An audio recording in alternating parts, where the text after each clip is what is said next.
పన్నెండు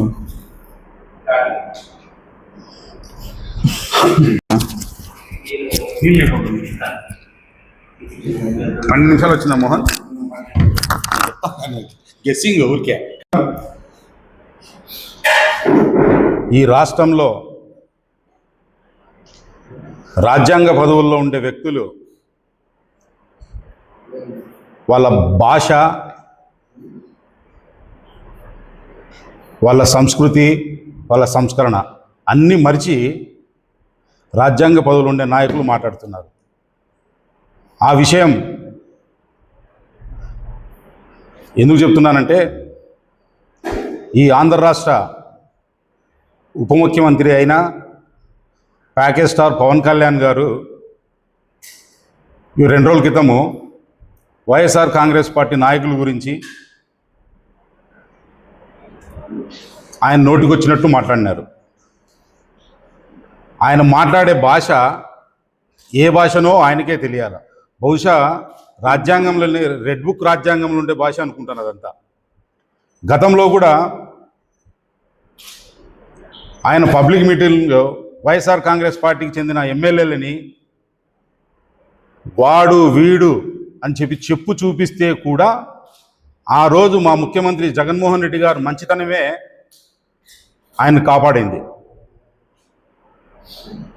అంటే నేను ఎందుకు చెప్తున్నానంటే, మేము ఒక సంస్కృతిలో ఒక పద్ధతిగా వైఎస్ఆర్ కాంగ్రెస్ పార్టీలో ఉన్నవాళ్ళం, వైఎస్ఆర్ కాంగ్రెస్ పార్టీ నాయకులంతా.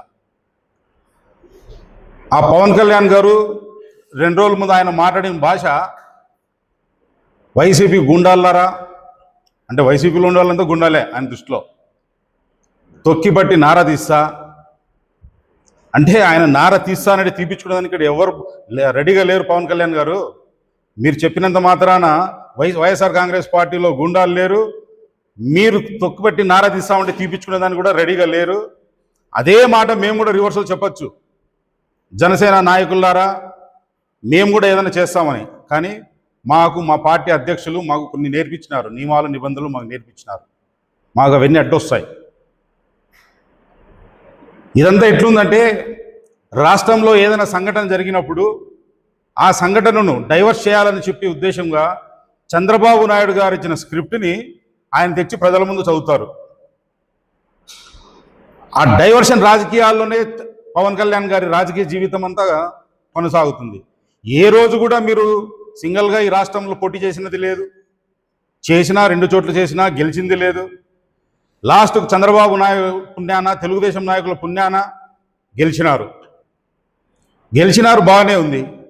మీ పరిపాలన మీరు ఏమైనా కరెక్ట్ చేస్తున్నారా? మీకు రాజ్యాంగంలో మీకు ఉండే పదవిని మీరేమైనా సక్రమంగా నిర్వర్తిస్తున్నారా? అది లేదు. పక్కనుండే క్యాబినెట్ మంత్రుల మీద కామెంట్ చేయడము, పక్కనుండే క్యాబినెట్ మంత్రిగా నేనుంటే నేను ఏదో చేసేవాడిని అని చెప్పి చెప్పడము తప్ప మీ రాష్ట్రానికి చేసింది ఏది లేదు. పవన్ కళ్యాణ్ గారు, మీరు భాష మార్చుకోండి. మీరు భాష మార్చుకున్నప్పుడే మీ అభిమానులు కూడా మిమ్మల్ని గౌరవిస్తారని చెప్పి నేను తెలియజేస్తున్నాను. అదేవిధంగా ఆయన ఇప్పుడు ఒక సామెత ఉంది, చిన్నప్పటి నుంచి వినిందే, యథా రాజా తదా ప్రజ అన్నట్టుగా. జనసేన నాయకుడే ఇట్లా మాట్లాడినప్పుడు ఆ పార్టీలో ఉండే నాయకులు ఎట్లా మాట్లాడతారు? ఇంకా వాళ్ళు ఇంకా వెధవలుగా తయారైనారు, వెధవనరగా తయారైనారు వాళ్ళు.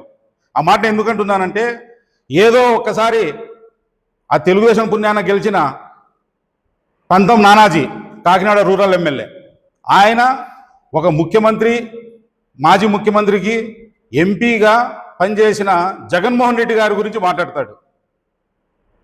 ఏమన్నా పద్ధతి అది? భాష అది మాట్లాడేది ఏ విధంగా దాన్ని ఆమోదయోగంగా లేదు. మీ భాష మార్చుకోవాలని చెప్పి కూడా పంతం నానాజీకి తెలియజేస్తున్నా. మీరు ఇదే విధంగా కొనసాగితే రాబోయే కాలంలో వైఎస్ఆర్ కాంగ్రెస్ పార్టీ కార్యకర్తలే తిరుగుబాటు చేసి రోజులు కూడా దగ్గర ఉన్నాయని చెప్పి నేను తెలియజేస్తున్నాను. పవన్ కళ్యాణ్ గారు గతంలో కులమార్కు పెట్టుకొని రాజకీయాల్లోకి వచ్చారు. మా కులానికి చెందినవాడు ముఖ్యమంత్రిగా ఉన్నాడా? మా కులానికి చెందిన వాళ్ళను గెలిపిస్తారా? నేను గతంలో 2 చోట్ల పోటీ చేసి కూడా నన్ను ఓడించినారు. మనం ముఖ్యమంత్రి స్థాయికి ఎదిగే అంత పవర్ మనకుందా, మన క్యాడర్ ఉందా అని చెప్పిన నాయకుడు మీరు రాజకీయాల్లోనే అనర్హుడని చెప్పి మీరే ప్రూవ్ చేసుకుంటున్నారు. 15 ఏళ్ల కాలం చంద్రబాబు నాయుడు గారి దగ్గర ఆయన మోచేతి నీళ్ళు తాగి కొనసాగాలని మీరు భావిస్తున్నారు. కేవలం ఎలక్షన్ల ముందు ఒక గెలిచాలని చెప్పి రాజకీయ రంగును వాడుకున్న తర్వాత సుగాలి ప్రీతి కేసు విషయం కూడా ప్రతి చోట ప్రస్తావన తెచ్చారు. ఆ సంఘటన జరిగింది ఎప్పుడు? గతంలో తెలుగుదేశం ప్రభుత్వం ఉన్నప్పుడే జరిగింది. దాని గురించి మీరు ప్రచారం చేసుకొని వాళ్ళకి ఏదో న్యాయం చేస్తామన్నారు. 2 ఏళ్ల కాలం అయిపోయింది. ఈరోజు మీరు ఏం మాట్లాడుతున్నారు? దానికి ఎటువంటి ప్రూఫ్లు లేవు. నేను ఏం చేయగలుగుతాను? నేను హోంమంత్రిగా ఉనింటే ఇవన్నీ కాదు. మీకు చేత కాదు, మీరు చేయలేదు. కేవలం ఆ టయానికి ఆ మాటతోనే మీ మాట కొనసాగుతుంది, మీ రాజకీయ భవిష్యత్తు కొనసాగుతుంది అని చెప్పి నేను తెలియజేస్తున్నాను.